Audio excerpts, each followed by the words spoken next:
I'm not a financial advisor. I just need to say that. Disclaimer, I'm not a financial advisor. But this is what I've learned through my own experiences. Hello everyone and welcome back to my channel. My name is Abby Chow and today I'm going to be talking about how to save up to buy your very first home. So I'm going to go over the tips that me and my husband are currently using to buy our very first home. Home is something I've always wanted, but because I traveled so much, I never really thought much about it. I wasn't thinking about saving up for this future purchase that is so huge when you look at it. It's a big investment, it's a big commitment as well. So it's something that you really have to think about carefully whether you're in the right place to buy. And this is just kind of to help you start thinking about that and to help you get on track for starting to save up to buy your first home. Or maybe you're already there and you're halfway there and you're trying to get the last half of your deposit together and you kind of want to get some extra tips to get you over the finish line.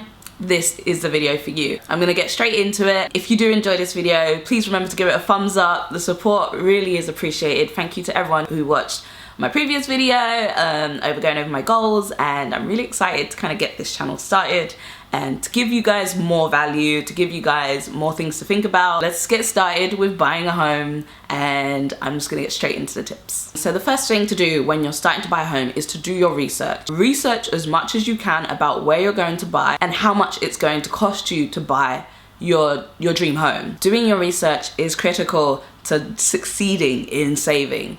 If you don't know how much you need to save, you're not gonna know how much you need to save.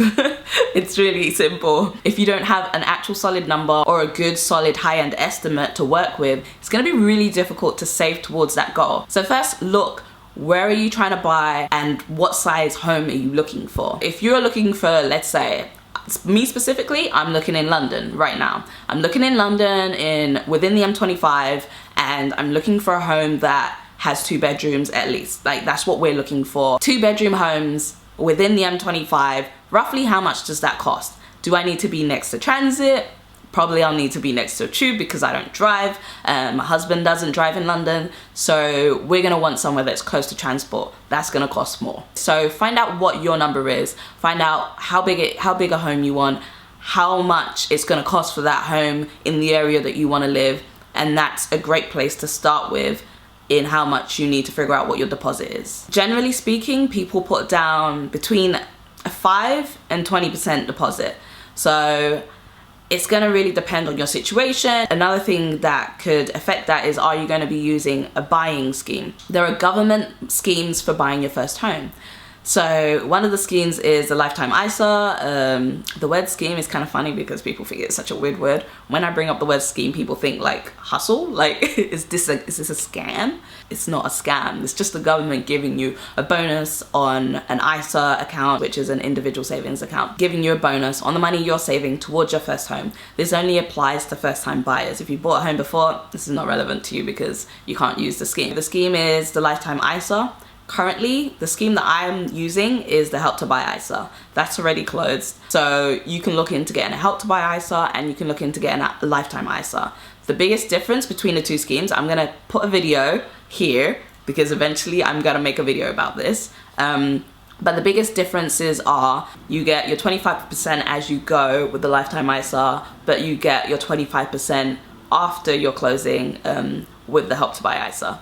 And you get charged to take out the money from your lifetime ISA if it's not going towards buying your first home or retirement. Another thing to note is that 2 partners, if you're a married couple, you and your husband or you and your wife, you can both have a Help to Buy or you can both have a lifetime ISA. One thing I haven't figured out, and I'm wondering if any of you know out there, can you use a Help to Buy ISA and a lifetime ISA together? Like 2 separate different ISAs as a couple. I've been really curious about this. I can't find information on it anywhere. So if any of you have found this out, I would love to know. Please comment below because I have no idea if this is a possibility. I know you can use 2 lifetime ISAs, 2 Help to Buys as a couple, but I don't know if you can use 2 different ISAs. Even though they're both for buying a home, because they're quite different monies that you get, so you get them at different points. So I'm wondering if that's even a possibility. You can only use one though. You can't as a person use 2 ISAs to get money. That's not how it works. You get one, you get your 25% bonus and it's over. So you first need to figure out how much of a deposit you need so you can save towards that. It might be 5% if you're looking to use the Help to Buy equity loan. So this is another thing that a lot of people I think are quite confused about with the Help to Buy ISA and the lifetime ISAs and how that works when you buy your home. They are completely different. So the ISAs and the loan are two different separate entities. You could use the ISA alone without the loan to put towards your first home, or you could use just the loan, the equity loan, to buy your first home with your own money, even if you saved it outside of the Help to Buy. So if you're using the equity loan from the Help to Buy scheme, that would be a 5% deposit, and then if you're in London, the government matches the 40%. They'll pay 40% and they'll take 40% equity in your home, and then the rest you get from a bank. So you need to figure out how much you're earning. If you go and find a mortgage calculator, find out what your household combined income is, and then find out how much the bank can lend you. So this is the complex part that's kind of like jolted me a bit in my buying process, because I realized that me and my husband are both self-employed, so our money is really it changes, and I go in, sometimes I decide to do full-time work for a while, sometimes I stay as just self-employed and I work in film. So it's really hard to kind of get a number, but we kind of, after doing our taxes this year, we did it in November. After we did that, we had a number to work with, so we could put it in the mortgage calculator and figure out how much the maximum we could get loaned from most banks would be. And then we had to figure out how we were going to make the rest of the money up. So if you realize that you are not earning enough to get the amount of mortgage you need to match the scheme that you're using or to match your deposit, then you need to either earn more money or you need to save more for your deposit so that you can get a lower mortgage. So this is really something that you should think about now at this point, so you can plan towards it and work towards it later. And then the next thing to do is get motivated. I don't know why I added that in there, I'm sorry. I'm sorry, but you need to get motivated. Like really, it's gonna take all your motivation to make sure that you stay on track, to make sure that you don't get sidetracked, because it's so easy to just be like, I have all this money saved up, why don't I just take it out and like buy a car? Or why don't I just take it out and go on the wildest holiday ever? Like, it's so tempting looking at your savings account. You can see the savings that you have, and you can see your current balance, and you're like, why am I doing this again?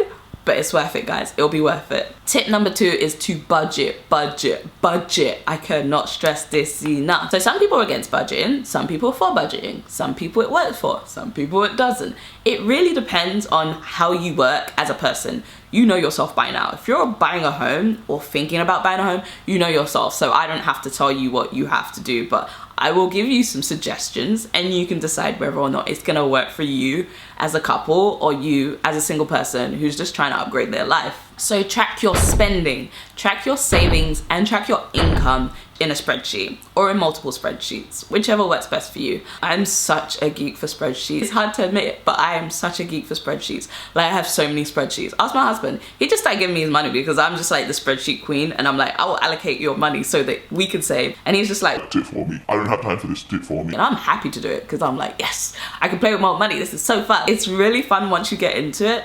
And once you have it automated, I'm all about automation. I'm not putting in numbers, like, I'm not adding things up myself. No, I'm not using a calculator. The spreadsheet is a calculator. Why are you calculating? Sometimes I see people do spreadsheets and they add the numbers in a calculator and put it in. I'm like, you know there's a formula for that, right? I'm such a geek. I'm gonna do a whole video on spreadsheets and budgeting.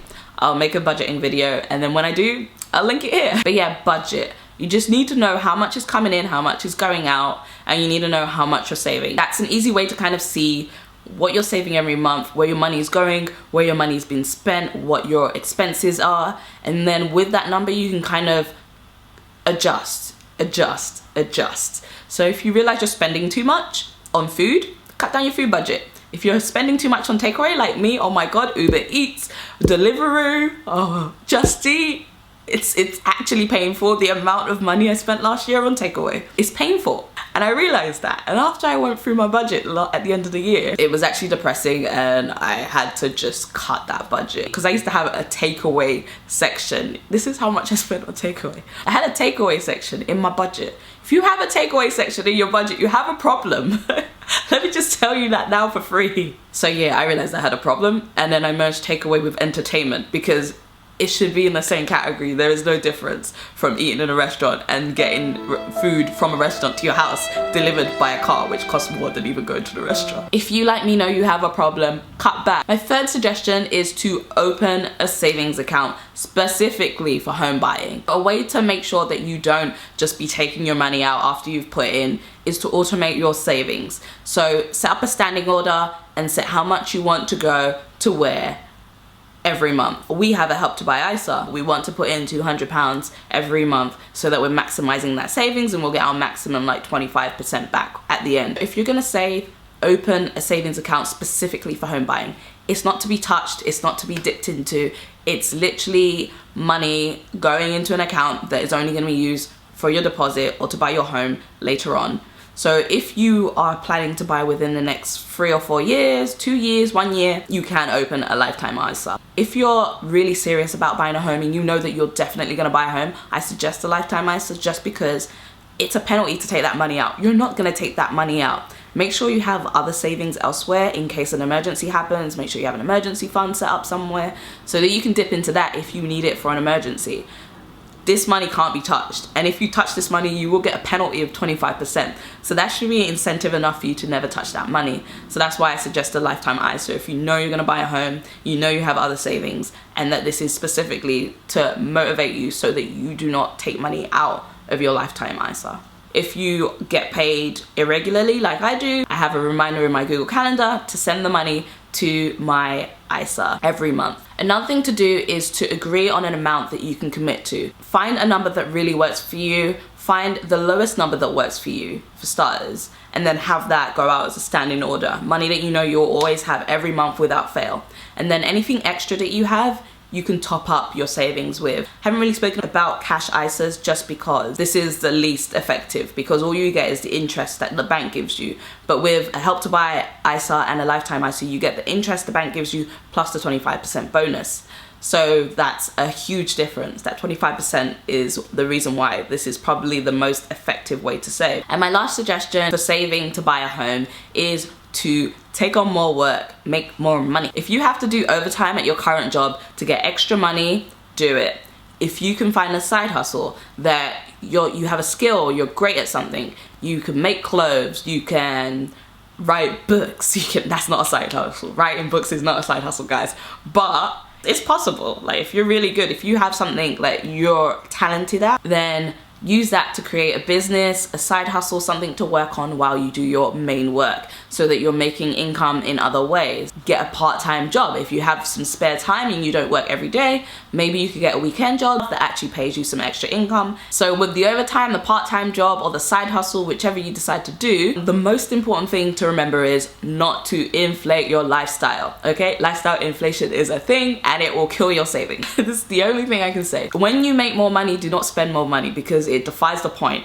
If you're gonna work an extra job, you're gonna get a side hustle, and you're gonna do overtime, it's not gonna mean anything if you just go out and spend that money on things that are not going to bring you extra money. Keep your expenses the same. Keep your home costs the same. If you could move somewhere cheaper, if you can stay in the place you're staying and increase your income, this is perfect. So keep your lifestyle the same, keep saving, and you'll see that your savings start to double and triple, and eventually you're gonna have enough to buy a home. So I hope those tips were helpful for you. Where exactly are you on your home buying journey? Are you on a home buying journey? Are you thinking about buying a home later in the future? Are you thinking about buying this year? Write in the comments below and let me know where you're at with buying a home. If you have any tips for me, I'd love them. So feel free to comment those too. I'd just love to know like where you guys are at and how you've found the journey so far, like any kind of problems you've had. I know this was a video packed full of information. If you feel like there was something I didn't go over in depth, please let me know in the comments below and I can go over them again. I can make a separate video on any of these individual parts if you'd like, because I know there's a lot of things in here that kind of need more in-depth information, but this is just kind of a starting point so you can go out and do your own research on how you can save as much as possible so you can get your dream home. I'm here for you. We're on this journey together. I'm really excited to see how this next year goes, especially with saving and just looking into buying a home. So I hope this was helpful. If it was, please give this a thumbs up. Feel free to subscribe down below. I'd love you to stick around and be around for this year while I am tracking and documenting my own personal finance and financial freedom journey. Thanks for sticking around to the end. You're a trooper if you made it this far. You're actually the real MVP. Thank you. I love you. And I will see you next week. Bye bye.